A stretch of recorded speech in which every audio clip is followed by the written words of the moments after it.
अब शुरू होने जा रहा है देश का सबसे बड़ा मुकदमा, आपकी अदालत, रजत शर्मा के साथ।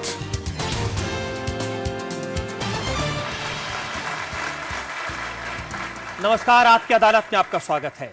आपकी अदालत में आज पेश करेंगे फिल्मी दुनिया के एक ऐसे चमकते सितारे को जिसने पिछले 19 साल के करियर में एक के बाद एक हिट फिल्में दी। फिल्म इंडस्ट्री का सबसे वर्सटाइल एक्टर, ऐसा एक्टर जिसे आपने एक्शन फिल्मों में देखा, कॉमेडी करते हुए देखा, इमोशनल कैरेक्टर्स करते हुए देखा और फिर उन्हें राजनीति के कैरेक्टर करते देखा। मैं आपकी अदालत में आमंत्रित कर रहा हूं फिल्मी दुनिया के actor, director, producer Ajay Devgan को। अजय देवगन।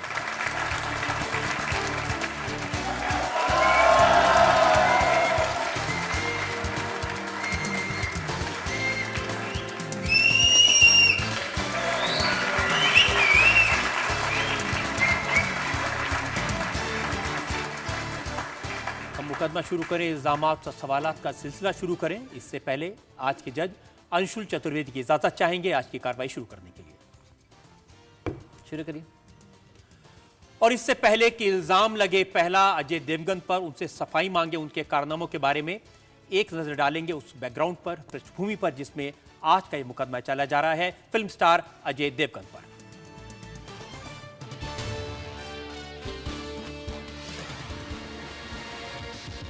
आज से 19 साल पहले अजय देवगन ने जब फिल्मी दुनिया में कदम रखा था तो किसी ने सोचा भी नहीं था कि उनकी पहली फिल्म फूल और कांटे जबरदस्त हिट होगी। मैंने दिल भी तुम्हीं को दिया है, अब चाहे जो हो जाए मैं दुनिया से अब न डरूं, तुझी से मैं प्यार करूं। इसके बाद अजय देवगन की फिल्में जिगर, दिलवाले, सुहाग और विजयपथ बॉक्स ऑफिस पर सफल हुई। महेश भट्ट की फिल्म नाजायज में अजय देवगन की बेहतरीन एक्टिंग की तारीफ हुई। जख्म और the legend of Bhagat Singh के लिए अजय देवगन को बेस्ट एक्टर के नेशनल अवार्ड से सम्मानित किया गया। असेंबली में दोनों बिल पास करने की कोशिश करवाएगा, हम उसका विरोध करेंगे। असेंबली में बॉम्ब फोड़कर। बॉम्ब की बोलते हो? आमिर खान के साथ अजय देवगन की इश्क कॉमेडी फिल्म थी। अमिताभ बच्चन के साथ मेजर साहब में अजय देवगन ने एक्शन रोल किया। एक ही स्कूल में पढ़ते थे? क्यों? वो साला जख्म पे जख्म देता है और तुम जख्म पे प्यार से मरहम लगाती हो। सलमान और ऐश्वर्या के साथ हम दिल दे चुके सनम में अजय देवगन ने एक इमोशनल कैरेक्टर प्ले किया।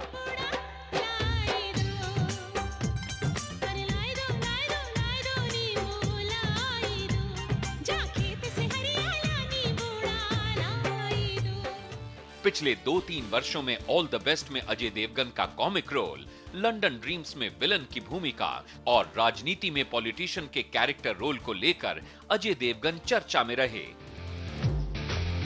अब अजय देवगन खबरों में हैं अपनी नई film once upon a time in Mumbai की वजह से। हमारी तस्वीरें खींच के अपनी दुकान में लगा देना शोएब, कभी जरूरत पड़े तो दोनों में से एक भगवान चुन लेना। तो मुकदमा शुरू होता है। आपकी अदालत में पहला इल्जाम अजय देवगन पर। आपकी अदालत में फिल्म स्टार अजय देवगन पर आरोप है कि ये फिल्म इंडस्ट्री की कन्वेंशंस को नहीं मानते। मैं आपको आपके बचपन की तस्वीरें कुछ दिखाना चाहता हूं।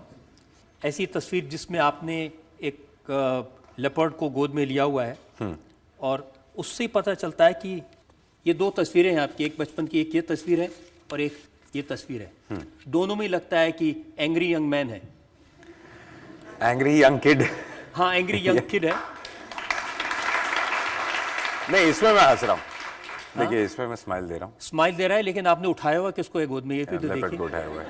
ये मैं अपने डैड के साथ शूटिंग पे गया था और वहाँ एक लेपर्ड का सीक्वेंस चल रहा था। मुझे जहाँ तक मुझे याद है शायद वो फिल्म नटवर लाल थी, अमित जी जिसमें थे।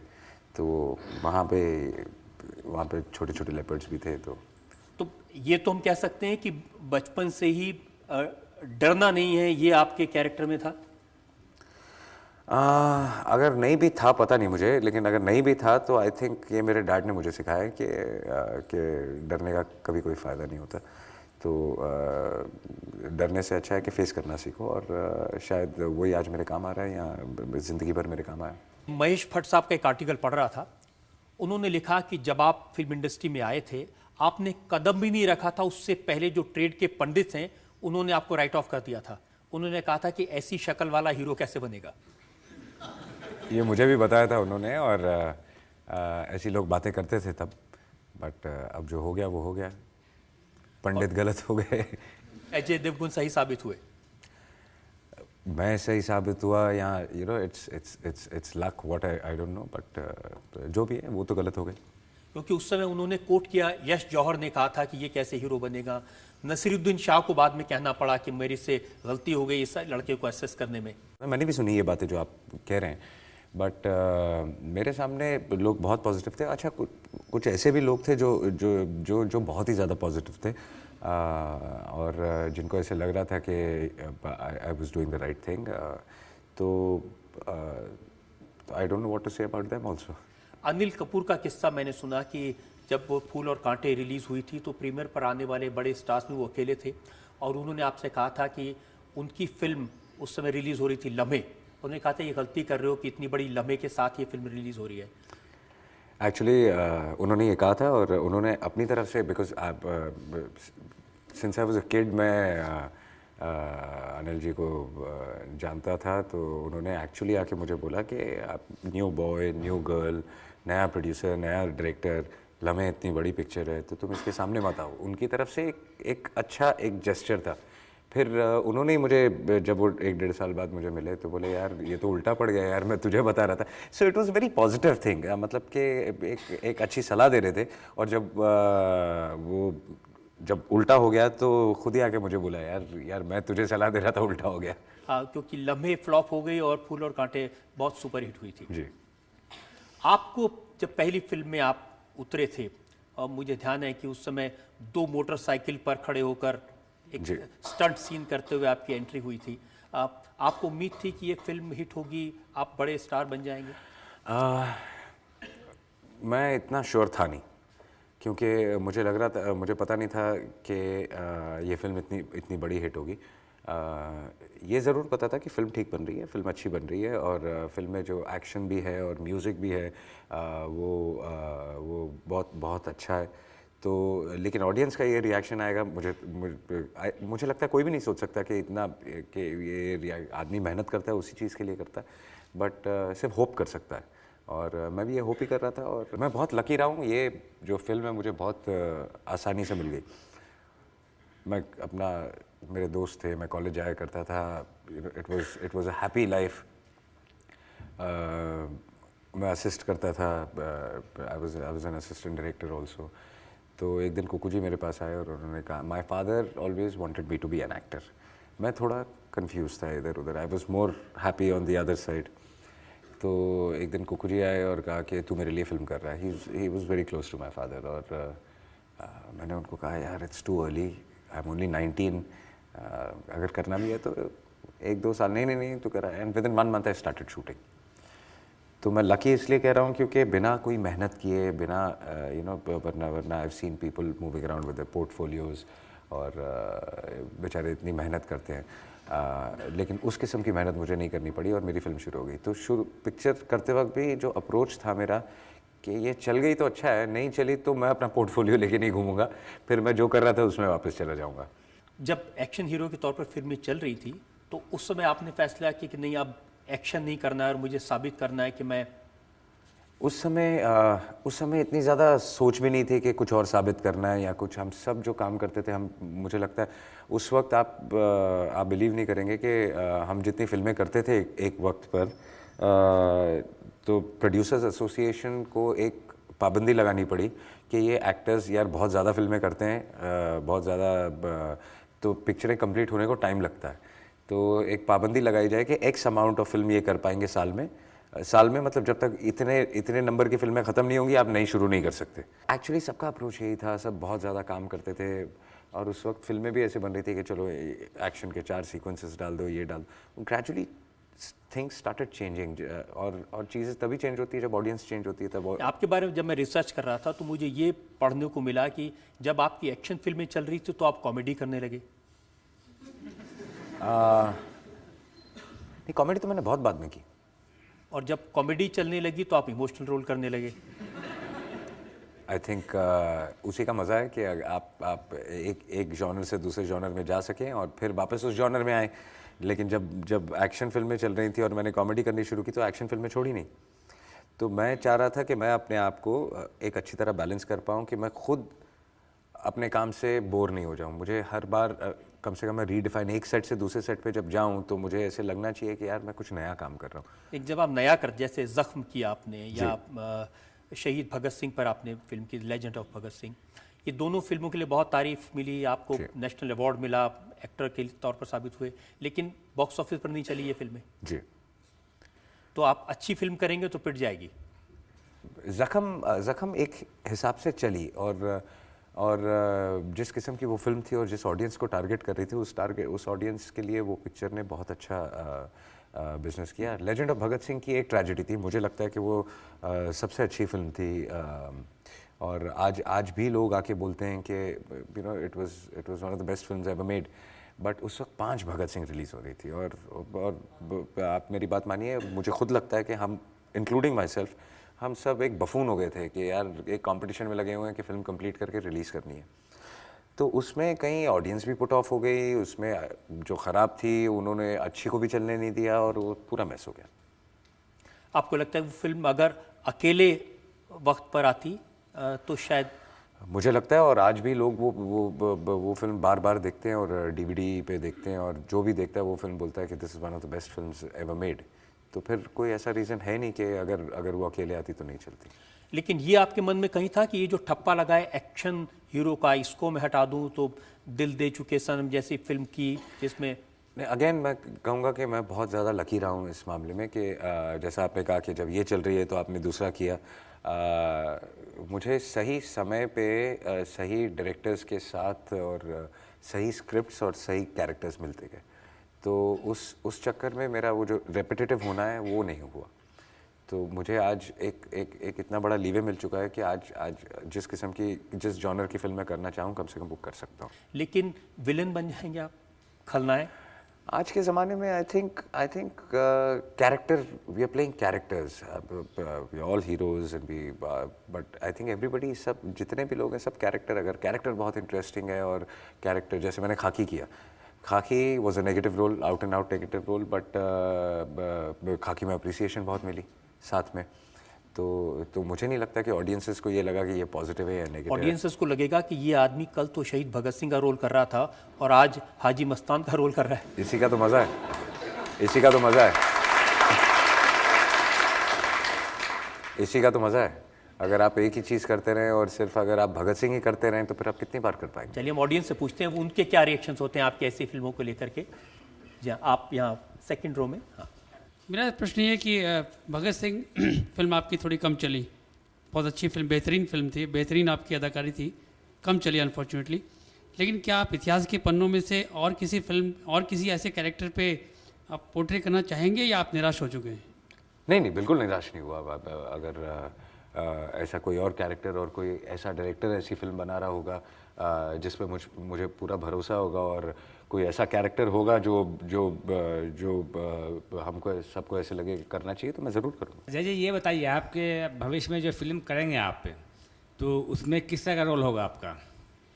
देखिए, अब इस वक्त once upon a time in Mumbai release हो रही जी, जो एक ड्रामा, क्राइम ड्रामा है, 70s पे बेस्ड है। उसमें मैं एक अंडरवर्ल्ड कैरेक्टर प्ले कर रहा हूँ। इसके बाद जो फिल्म रिलीज़ होगी उसका नाम है आक्रोश, जो कि एक एक्शन फिल्म है, जिसमें मैं एक आर्मी ऑफिसर और सीबीआई की ड्यूटी पे है वो कैरेक्टर प्ले कर रहा हूँ। फिर उसके बाद गोलमाल रिलीज़ होगी जो कि कॉमेडी है, गोलमाल पार्ट 3 आएगी। तो ऐसे अलग अलग कैरेक्टर्स चलते रहेंगे, तो आपको मैं ये नहीं बता सकता कि कौन सा कैरेक्टर करूँगा या कौन सा कैरेक्टर नहीं करूँगा। हाजी मस्तान पर फिल्म जिसका दावा किया जा रहा है, once upon a time, Haji Mastan की फैमिली ने केस कर दिया है। उन्होंने कहा कि ऐसा मैंने भी सुना है, 2-2 केस किए हैं, बट आई थिंक अब कोई केस के बारे में तो मैं कमेंट नहीं कर सकता, बट हमारा जो कैरेक्टर है, हमने 70s में जो अंडरवर्ल्ड था उस पे फिल्म बनाई है। और जब आप फिल्म बनाते हैं तो आप स्लाइस ऑफ लाइफ से चीज़ें उठाते हैं, आप रेफरेंसेस उठाते हैं। हमारी फिल्म जो है पूरी फिक्शन है, और जब आप फिल्म देखेंगे तो आपको भी समझ में आएगा कि इसमें किसी की लाइफ स्टोरी नहीं है। हाँ, ये ज़रूर है कि एक रेफरेंस पॉइंट होते हैं, हमने वो रेफरेंस पॉइंट के उस वक्त आप रेफरेंसेस उठाते हैं कि 70s में अगर कोई अंडरवर्ल्ड के लोग थे तो ये थे, ये थे, ये थे, तो उनकी कुछ चीज़ें आप उठा लेते हैं, बट उस पर आप क्लेम नहीं कर सकते, बिकॉज वो रेफरेंस तो आता है कि एक दाऊद का कैरेक्टर, एक हाजी मस्तान का कैरेक्टर है इस फिल्म में।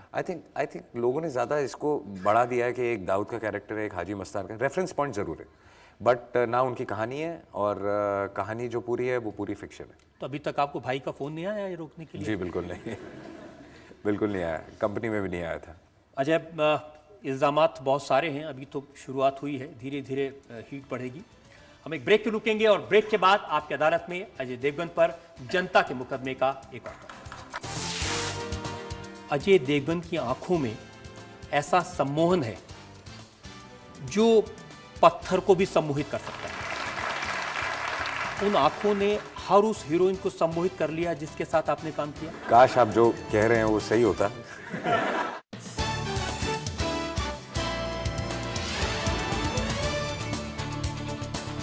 आपकी अदालत में आज हम मुकदमा चला रहे हैं फिल्म स्टार अजय देवगन पर। आपकी अदालत में अगला इल्जाम। आपकी अदालत में फिल्म स्टार अजय देवगन पर इल्जाम है कि ये खुद ही अपने दुश्मन हैं। अजय, कभी कभी ऐसा लगता है जैसे आप अपना घर फूंक के तमाशा देखते हैं। क्यों? सन 2000 में आप पीक पर थे, आपकी एक के बाद एक फिल्में हिट हो रही थी, आप प्रोड्यूसर बन गए, राजू चाचा बनाई और करोड़ों का नुकसान किया।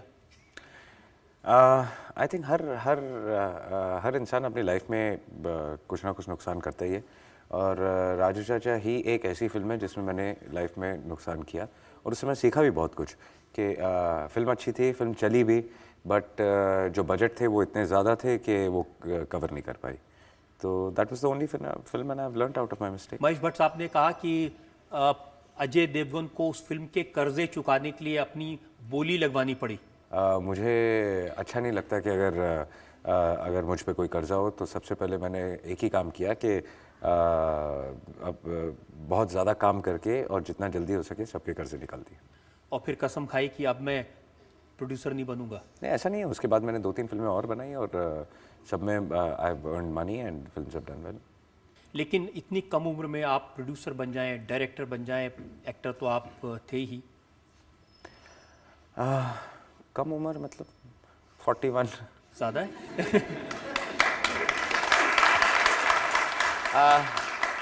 नहीं, एक्चुअली मैंने देखिए मैंने कोई रूल लाइफ में फॉलो नहीं किया। जो मेरे दिल ने कहा मैंने किया है, और आज मैं बहुत ज़्यादा सेटिस्फाइड हूँ कि जो कुछ मैंने किया अपने हिसाब से किया, अपने टर्म्स और कंडीशंस पे किया, किसी का नुकसान करके नहीं किया, अपना नुकसान करके नहीं किया।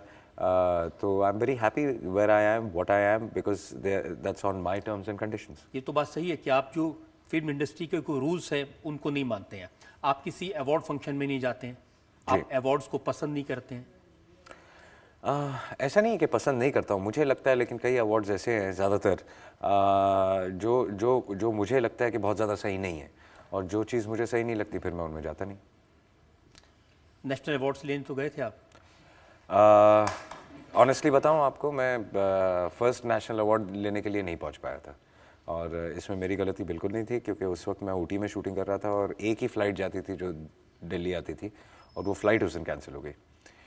तो पहला नेशनल अवार्ड मैं ले नहीं पाया खुद। तो my mother had to fly from Bombay to go to come to Delhi, and she received the first national award. Second national award लेने ज़रूर गया था। लेकिन जो बाकी इंडस्ट्री के अवार्ड्स होते हैं उनसे आपका विरोध है? जी, एक किस्म से विरोध नहीं है, बस इतना ही है कि मुझे लगता है कि हर अवार्ड सही नहीं होता, तो मैं अपने आप को उससे दूर रखता हूँ। तो आप और आमिर खान दो ही निराले हैं जिनको अवार्ड सही नहीं लगते हैं। जी शायद हम लोग गेम भी नहीं खेलते इतना, ना खेल पाते दोनों के चीज़ें मैनिपुलेट कर सके, तो हम नहीं करते। और उनसे मैंने पूछा था, वो समझते हैं वो सिर्फ ऑस्कार के लिए फिट हैं, इंडियन अवार्ड्स के लिए नहीं। तो शायद सही सही कह रहा होगा आमिर। तो आप भी अपनी फिल्में ऑस्कर के लिए भेजेंगे, इंटरनेशनल अवार्ड? अभी तक तो कोशिश नहीं की, मैं भी कोशिश करके देखता हूँ।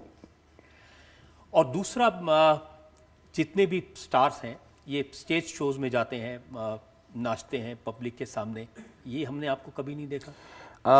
ये एक पर्सनल चीज़ है जो मुझे पसंद नहीं है। तो मैं ये करता नहीं हूँ और मुझे अच्छा नहीं लगता करना। मुझे लगता है कि मेरा काम ज़्यादा कैमरे के सामने है और एक आर्ट, एक टैलेंट है, आप उसका एक किस्म से मिसयूज़ करना मुझे लगता है उसको, इसलिए मैं नहीं करता। बट हर इंसान की अपनी अपनी सोच है, अपनी अपनी प्रायोरिटीज़ है, अपनी अपनी प्रेफरेंसेस है। तो जो चीज़ मेरे लिए मुझे सही लगती है वो शायद दूसरे के लिए गलत हो, या दूसरे की चीज़ जो दूसरे को सही लगती है मेरे लिए गलत हो। मैं इतना ज़रूर कह सकता हूँ कि बहुत सारे ऐसे लोग हैं, लाखों लोग ऐसे होंगे जो आपके इस एक्शन को सपोर्ट करेंगे, जिन्हें लगता है कि आपका जो काम है कैमरे के सामने होना चाहिए और पब्लिक स्टेज पे जाके नाचना नहीं चाहिए। तो ये मुझे लगता है ये एक पॉजिटिव चीज़ है। I think so, because public stage पे नाचना और शादियों में नाचना, मुझे ऐसा लगता है कि वो हमारा काम नहीं है। हालांकि कुछ ऐसे भी एक्टर हैं आपके दोस्त जो कहते हैं कि हम तो भांड हैं, हम तो कहीं भी नाचने को तैयार हैं, पैसे मिले। अब देखिए, ये भी एक, जब वो ऐसा कहते तो मुझे लगता है ये भी एक उन्होंने अपना एक वो बना रखा है कि इससे पहले कि आप मुझे गाली दें, मैं अपने आप को गाली दे देता हूँ, तो आप कुछ बोल ही नहीं पाएंगे। तो एक ये भी एक दीवार बनाई है उन्होंने, तो उनको भी लगता है कि उनको जो लगता है वो उनको लगता होगा, but I don't agree with that. जो आपके पहले डायरेक्टर थे कुक्कू जी, उन्होंने कहा कि अजय देवगन की आंखों में ऐसा सम्मोहन है जो पत्थर को भी सम्मोहित कर सकता है।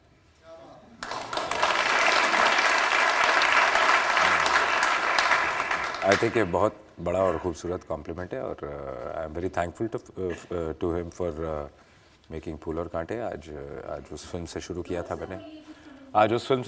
मैंने, और उनकी वजह से शुरू किया था। तो अब ये जो आंखें हैं जिनकी इतनी बात उन्होंने की थी, उन आंखों ने हर उस हीरोइन को सम्मोहित कर लिया जिसके साथ आपने काम किया?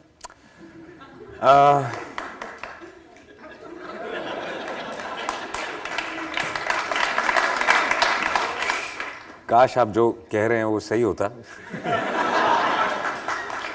बट या शायद मुझे यूज़ करनी नहीं आती, तो आगे यूज़ करके देखूंगा मैं। मेरे पास में कुछ अखबारों की क्लिपिंग्स हैं। कंगना रनावत, इन्होंने कहा कि मैं अजय से बहुत प्रभावित हूं और ज़्यादा से ज़्यादा फिल्में अजय के साथ करना चाहती हूं। That's very sweet of her. ये पहली पिक्चर हमने साथ में की है और I take it as a compliment. दूसरी हेडलाइन है, बिपाशा हुई अजय देवगन से इंप्रेस।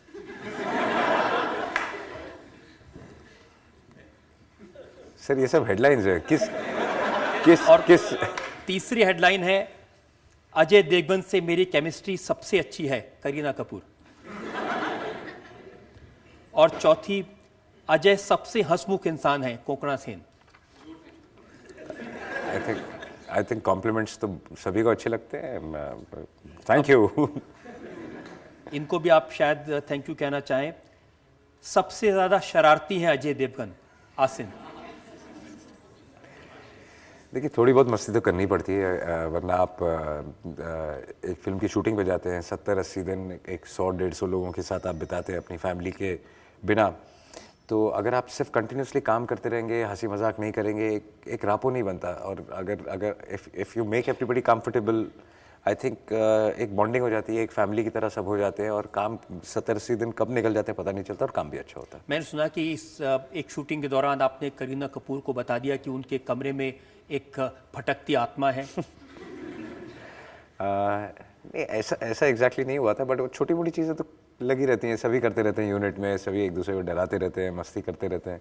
और हम ऐसी नई जगह, क्यों हमारा एक तो काम ऐसा है कि हम बहुत लकी हैं कि नई जगहों पे जाके शूट करते हैं और दुनिया देखते हैं, तो नई कहानियाँ भी बना लेते हैं। उन सब हीरोइंस की बात मुझे समझ आती है, उनके कॉम्प्लीमेंट भी समझ आते हैं। जब काजोल के साथ काम करते हैं उनको भी डराते हैं आप ऐसे? नहीं, बिल्कुल नहीं, मार पड़ेगी। अजय जी, मैं आपसे पूछना चाहता हूँ, आज आप जिस मुकाम पर हैं उसमें काजोल का कितना योगदान है? देखिए, सबसे इम्पॉर्टेंट चीज़ मैं कहता हूँ कि आदमी जब इंसान काम करता है या उसकी फैमिली लाइफ होती है, तो आदमी अपने काम में तभी कंसंट्रेट कर सकता है जब वो आदमी खुश हो, अपने घर में खुश हो, उसको घर की कोई वरी नहीं हो। और इसका क्रेडिट मैं पूरा काजल को देता हूँ, क्योंकि she and I live in a joint family. My mom, my dad, I believe that we are one, we have to live together। और मैं बहुत लकी हूँ कि मुझे काजल जैसी बीवी मिली जो सेम चीज़ में बिलीव करती है, और आज उनकी बॉन्डिंग मुझसे ज़्यादा है। मतलब मैं बाहर हूँ, I feel like an outsider, which I am very proud of. तो जब आपको इस किस्म की सेटिस्फैक्शन होती है, आप काम में कॉन्सेंट्रेट कर सकते हो। तो आई थिंक आप मैक्सिमम क्रेडिट आप अपनी फैमिली को देते हैं इसके लिए। मैं आपसे ये पूछना चाहती हूँ कि एक्सेप्ट काजोल, आप ऐसी कौन सी एक्ट्रेस है जिसके साथ आप काम करना पसंद करते हैं फिल्म्स में? तो जितने नाम इन्होंने लिए सभी के साथ मैं काम करना पसंद करता हूँ। मैं आपसे ये पूछना चाहता हूँ कि आपकी मैरिड लाइफ का कोई ऐसा पल जो आपको हमेशा याद रहे, वो हमारे साथ शेयर करें। कोई नहीं? आपको याद है अपना?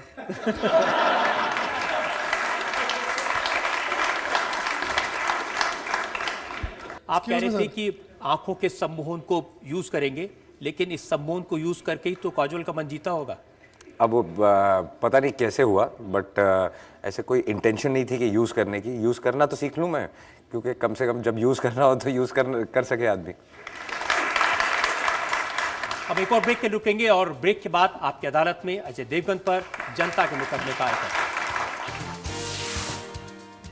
आप दूसरों को डराते हैं, किसी को भूत से डराते हैं, किसी को बंदर से डराते हैं? नहीं, मुझे नहीं डर लगता। वो पूछ रहे हैं क्या काजोल से डर लगता है? मैं तो नहीं, वही आके मारेगी।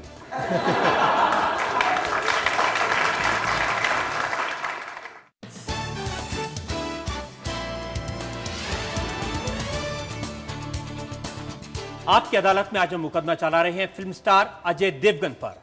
आपकी अदालत में अगला इंसान। आपकी अदालत में फिल्म स्टार अजय देवगन पर आरोप है कि ये सुपरस्टिशियस हैं। मैं आपका एक इंटरव्यू पढ़ रहा था जिसमें 16 साल पहले आपने एक जर्नलिस्ट फिल्म जान के सेट पर आपने कहा कि मैं सुपरस्टिशियस हूं और मैं अपनी फिल्म रिलीज होने के पहले अपनी फिल्म या रोल के बारे में बात नहीं करता हूं।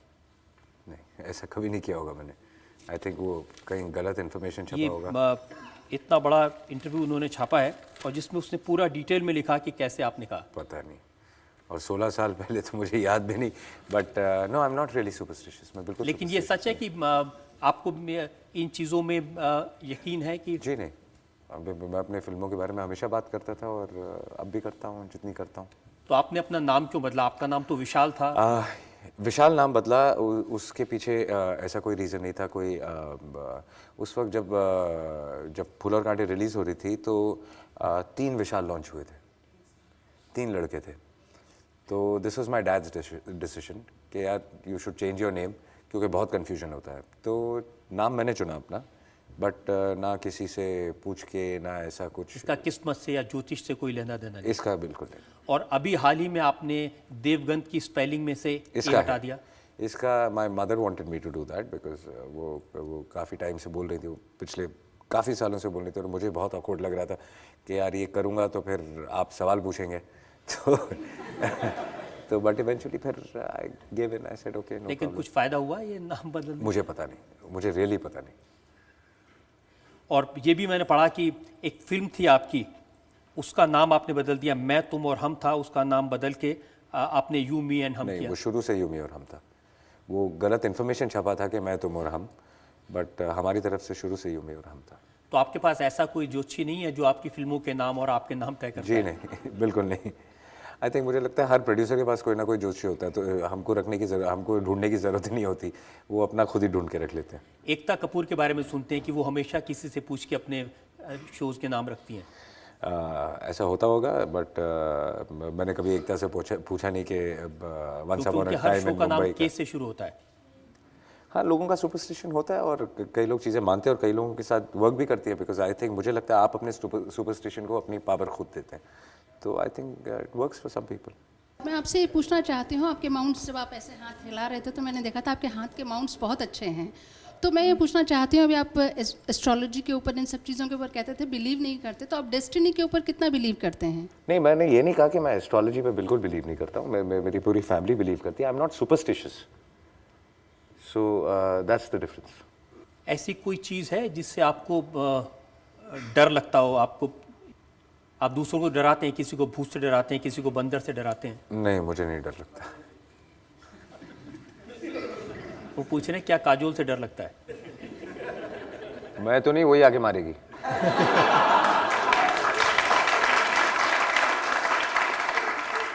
सर मेरा क्वेश्चन आपसे ये है कि आपने अपने फिल्म करियर में इतने सारे कैरेक्टर्स किए, बट कोई ऐसा कैरेक्टर जो आज तक आपको याद रहता है? आई थिंक ऐसे बहुत सारे कैरेक्टर्स हैं। Bhagat Singh is one of them because उनके बारे में काफ़ी पढ़ के, और जब आप एक रियल लाइफ के हीरो को आप फिल्म में कॉपी करते हैं तो फिर आपकी रिस्पॉन्सिबिलिटी बहुत बड़ी आती है कि आप उनके साथ जस्टिस करें और गलत नहीं कर सकते उनके साथ। आपको फोबिया है, अगर आप खाना खाते हैं हाथ से तो उसके बाद बड़ी देर तक हाथ धोते रहते हैं, किसी से हाथ मिलाते हैं तो फिर हाथ धोते रहते हैं? नहीं, किसी से हाथ मिलाने का फोबिया नहीं है, बट मुझे खाने का थोड़ा फोबिया ज़रूर है। I don't really touch food which is oily, और मुझे ऐसे लगता है कि स्मेल रह जाएगी, बट ये होता है फोबिया, बट हाथ मिलाने का ऐसा कोई फोबिया। इसमें तो ये भी लिखा है कि लंबे नाखून वाली लड़कियों से हाथ मिलाना पसंद नहीं करते। ऐसा भी लिखा है? आजकल सभी के नाखून लंबे होते हैं, क्या करें। नहीं, सिर्फ खाने का है और उसके अलावा कुछ नहीं। आपकी अदालत में आज हम मुकदमा चला रहे हैं अजय देवगन पर। हम एक ब्रेक के रुकेंगे और ब्रेक के बाद आपकी अदालत में जनता के मुकदमे का एक और। कोई ऐसी बुरी आदत है जिससे आप पीछा छुड़ाना चाहते हैं? स्मोकिंग है, जो कि इवेंचुअली मुझे पता है कि मुझे कोशिश करके छोड़नी पड़ेगी। स्मोकिंग वजह से एक बार केस भी हो गया था, ट्रेन में आप और सलमान सिगरेट पी रहे थे। 2-3 हो चुके हैं।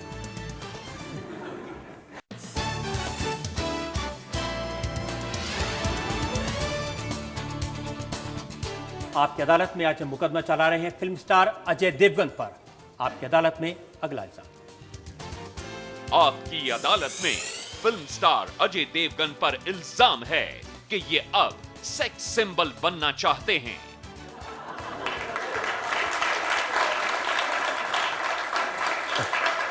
अजय, ये बात तो सही है कि बचपन से ही आपको फिटनेस का, एक्शन का बहुत जबरदस्त पाठ पढ़ाया गया? हाँ, एक किस्म से। और मैंने ये भी पढ़ा कि सुबह 4 बजे उठना पड़ता था, और 4 बजे तो नहीं, बट 5-6 बजे डैड उठा के भगा देते थे कि और काफ़ी मेहनत करवाते थे। जी, उसमें मैं भी छुप छुपा के फिर करता नहीं था, बट वो अपनी तरफ से पूरी कोशिश करते थे। सर, आपके दौर के जो भी अभिनेता हैं, शाहरुख, सलमान, आमिर, सैफ अली खान, ये सभी बॉडी बनाकर टीवी पर्दे पर नंगे नजर आए, मतलब बिना टी शर्ट और उसके नजर आए लड़कियों की। आप कभी नजर नहीं आए, क्यों? नहीं, ऐसा नहीं है। मैंने भी आई थिंक आग फिल्म या 1-2 फिल्मों में मैंने भी अपनी शर्ट, जहाँ ज़रूरत पड़ती है वहाँ करने की ज़रूरत, जहाँ ज़रूरी है वहाँ करते हैं, वरना नहीं करते। ओमकारा में किया था मैंने सुना कि 20 साल बाद गोलमाल फिल्म में आप शर्ट उतारेंगे।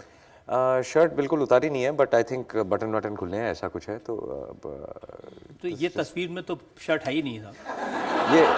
ये फिल्म की तस्वीर नहीं है, ये शूटिंग के बीच में कहीं ऐसे किसी ने ले ली।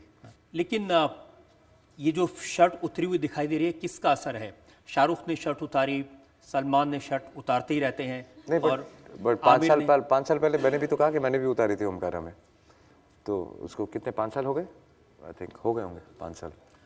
और मधुर भंडारकर का मैंने एक इंटरव्यू पढ़ा जिसमें उन्होंने कहा कि उनकी फिल्म दिल तो बच्चा है, उसमें आपको वो ले रहे हैं और वो चाहते हैं कि आप 18 साल की लड़की के साथ रोमांस करें। हाँ, वो कहानी ऐसी है कि थोड़ा मिक्स मैच है, और an older guy falls in love with a younger girl, तो वो उस किस्म की एक कहानी है। तो उसकी कहानी की डिमांड ये है। तो इस उम्र में सेक्स सिंबल बनने की कोशिश करें? कोशिश करने में बुराई तो है नहीं। सर, मैं पूछना चाहता हूँ कि जैसे आप 20 साल से इस इंडस्ट्री में हो, एक एस्टैब्लिश्ड एक्टर हो, 2 नेशनल अवार्ड्स भी मिल चुके हैं, लेकिन फिर भी अगर आज एक तरफ आपकी फिल्म हो और एक तरफ कोई बड़े स्टार कास्ट या मेगा बजट फिल्म हो जैसे खान या किसी कपूर की, तो ऑडियंस उसे प्रेफर ज़्यादा करती है, वो ज़्यादा एंटिसिपेटेड होती है। तो जो ए लिस्ट एक्टर्स वाली लिस्ट है उसमें आपको जनरली कंसिडर नहीं किया जाता, तो उसका कोई स्पेसिफिक रीज़न है आपके पास? मुझे पता नहीं इसके बारे में, बट आई थिंक अगर आप देखें कि जो अगर आप सब लिस्ट भी देख लें तो most of my films are worked and last I have last 3 और 4 फिल्म जो मेरी रिलीज हुई है सब बहुत अच्छी चली हैं, सब हिट और सुपर हिट के बीच में आई हैं। ये बहुत सारे लोग ये बात कहते हैं कि अजय देवगन ने 19 सालों में 2 साल अगर छोड़ दें हर साल एक हिट फिल्म दी है, वर्सेटाइल रोल किए, अलग अलग तरह के काम किए हैं, लेकिन इसके बावजूद अजय देवगन को नंबर 1 नंबर 2 की कैटेगरी में नहीं माना जाता। मुझे लगता है इसमें अपने आप का जो थोड़ा प्रमोशन आपको करना पड़ता है वो मैं ज़्यादा करता नहीं हूँ, शायद वही रीज़न होगा, वरना कोई और रीज़न मुझे नज़र आता नहीं। क्योंकि अगर काम और अगर फिल्में और सक्सेस अगर एक तरफ रख दें तो वो तो सामने है, तो इसके अलावा मुझे लगता नहीं और कोई रीज़न। तो प्रमोशन क्यों नहीं करते? Again I am very lazy on that, I am not, मुझे बहुत ज़्यादा मैं कर नहीं सकता हूँ, कोशिश करता हूँ और हर बार सोचता हूँ कि इस फिल्म के साथ करूँगा, बट नहीं होता नहीं है। तो आप काम के मामले में लेजी हैं या सिर्फ प्रमोशन के मामले में लेजी हैं? आई थिंक प्रमोशन, काम के मामले में मैं लेजी हूँ, लेकिन काम मैं अपना पूरा करता हूँ फिर भी। जब से आपकी शादी हुई है उसके बाद आपने तो बहुत सारी फिल्में की हैं, लेकिन काजोल ने इतनी फिल्में नहीं की हैं। क्या उसका रीज़न वो है कि आपने रेस्ट्रिक्शंस लगाई हैं उनके ऊपर, ऐसा कुछ? अगर आप देखें तो काजल शादी से पहले भी उतनी फिल्में करती थी जितनी शादी के बाद कर रही है। वो साल में एक पिक्चर ही करती है 1-1.5 साल में, तो उनका लेकिन अब इंप्रेशन आपका खराब हो रहा है खामखा। मैं क्या करूँ अब। और बॉडी बनाने के लिए खाने पीने का ध्यान रखते हैं? हाँ, डाइट पे कंट्रोल रखता हूँ, और बट मैं बहुत ज़्यादा कंट्रोल नहीं रखता हूँ। दिन में मैं रेगुलरली खाता हूँ, कम ऑयल वाला खाता हूँ, बट ज़्यादा रात को देन लो कार्ब डाइट लेता हूँ। मैंने ये भी पढ़ा कि आप अच्छे कुक हैं, वंडरफुल कुक हैं, आप मुगलाई खाना बहुत अच्छा बनाते हैं। मैं सभी किस्म का खाना बहुत अच्छा बनाता हूँ, मुगलाई भी बना लेता हूँ, कॉन्टिनेंटल भी बना लेता हूँ, चाइनीज़ भी बना लेता हूँ। और उसको खा कर के भी ऐसी सेहत रहती है? हाँ, लेकिन वो हफ्ते में या 2 हफ्ते में या 15 दिन में एक बार बनाते हैं ना, तो उतना तो खाने का हक बनता है। कोई ऐसी बुरी आदत है जिससे आप पीछा छुड़ाना चाहते हो? मुझे ये पता नहीं कि मैं पीछा छुड़ाना चाहता हूँ या नहीं छुड़ाना चाहता। I am a little confused about that. कोशिश मैंने बीच में एक बार की थी, मैं कामयाब हो नहीं पाया, बट एक स्मोकिंग की आदत है मुझे, और अल्कोहल की मैं कहूँगा कि बहुत ज़्यादा बुरी आदत नहीं है, क्योंकि I am not a very heavy drinker any more. I used to drink a lot, I am completely in control on that, but एक स्मोकिंग है जो कि eventually मुझे पता है कि मुझे कोशिश करके छोड़नी पड़ेगी। स्मोकिंग वजह से एक बार केस भी हो गया था, ट्रेन में आप और सलमान सिगरेट पी रहे थे। 2-3 हो चुके हैं, बट नहीं, उसमें काफ़ी सही भी नहीं थे, या ये ट्रेन वाला सही था। ट्रेन में पूरी ट्रेन हमने हायर की हुई थी और हम दोनों अंदर बैठे हुए थे, but I know it was wrong. उसके अलावा जो 1-2 केस हुए थे वो आई थिंक वो बाहर से उठा के उन्होंने छाप दिए थे, कहीं और की लोकेशन का कहीं और। आप कोशिश जारी है या आपने छोड़ दिया कि अब तो? नहीं, फिलहाल मैं कोशिश नहीं कर रहा हूँ, बट मुझे पता है कि मुझे धीरे धीरे ज़रूर कोशिश करनी पड़ेगी। अजय, हमने आपसे हर तरह के सवाल पूछे, तरह तरह के इल्ज़ाम लगाए, और खुशी है आपने बेबाकी से हर सवाल का जवाब दिया। हम एक ब्रेक के रुकेंगे और ब्रेक के बाद सुनेंगे आपकी अदालत में आज के जज का फैसला। जो अदालत का फैसला है वो फाइनल फैसला होता है हमेशा, और मैं एक्सेप्ट करता हूँ।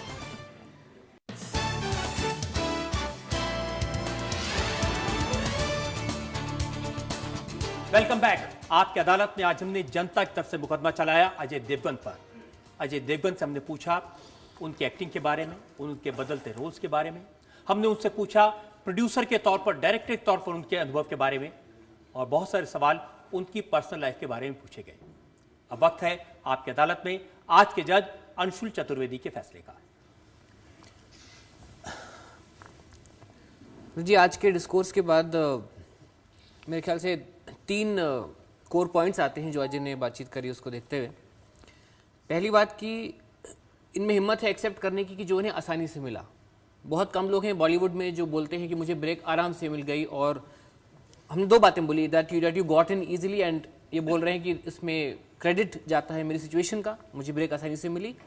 और जब हम बोल रहे हैं कि इनके बहुत अलग अलग किस्म के जॉनर्स में प्रोफाइलिंग रही है, तब भी इन्होंने बोला है कि मुझे सही समय पर सही डायरेक्टर और सही राइटर्स वगैरह मिलते रहे, इस वजह से I was able to move out and I was not typecast. दूसरी बात इन्होंने बोली एक फाइनेंशियल कंटेक्स्ट में कि कर्जा रखना मुझे अच्छा नहीं लगता, लेकिन ये बात मेरे हिसाब से इनके पूरे 20 साल के प्रोफेशनल डोमेन में ये बात दिखती है, बिकॉज इंडिविजुअली भी बॉलीवुड में किसी का कर्जा इन्होंने रखा हो या किसी के एहसानों तले ये दबे हों, ऐसा कभी देखा नहीं गया। तो ये एक फितरतन बात है, सिर्फ पैसे को लेकर नहीं। और तीसरी बात, चार्जेस लगाने की जो आपकी चेष्टा रही है, उसमें असल में देखा जाए तो 20 साल की सिनेमैटिक कैरियर के बाद चार्जेस ढूंढने पड़ते हैं किसी को लगाने के लिए, ये भी एक अपने आप में स्टेटमेंट है। कंट्रोवर्सी और अजय देवगन 20 साल मीडिया की तरफ से मैं बोलूँगा, अगर थोड़ी और होती तो हमारे लिए आसानी रहती, लेकिन कंट्रोवर्सी मिलती नहीं है। एंड देयरफॉर जो उन्होंने बात बार बार बोली कि मैं अपने टर्म्स पर ही सब कुछ करता हूँ, उन्होंने आपका ये जो मुकदमा है वो भी बाय एंड लार्ज अपने टर्म्स पर ही हैंडल किया है। And we really don't have a choice सिवाय कि इनको हम इस सबसे बरी करें। Frankly thank you sir. आप कुछ कहना चाहते हैं अदालत के फैसले पर, कोई फाइनल कमेंट? जो अदालत का फैसला है वो फाइनल फैसला होता है हमेशा, और मैं एक्सेप्ट करता हूँ। इस उम्मीद के साथ, इस यकीन के साथ कि अजय देवगन इसी तरह से वर्सेटाइल रोल करते रहेंगे, अलग अलग रूप में जनता के सामने आते रहेंगे, जनता का प्यार इन्हें मिलेगा, ये सफलता की और कामयाबी की एक के बाद एक सीढ़ी चढ़ते जाएंगे। इस कामना के साथ आज का शो यहीं खत्म करते हैं। अगले सप्ताह मुलाकात होगी एक नई शख्सियत के साथ। तब तक के लिए नमस्कार।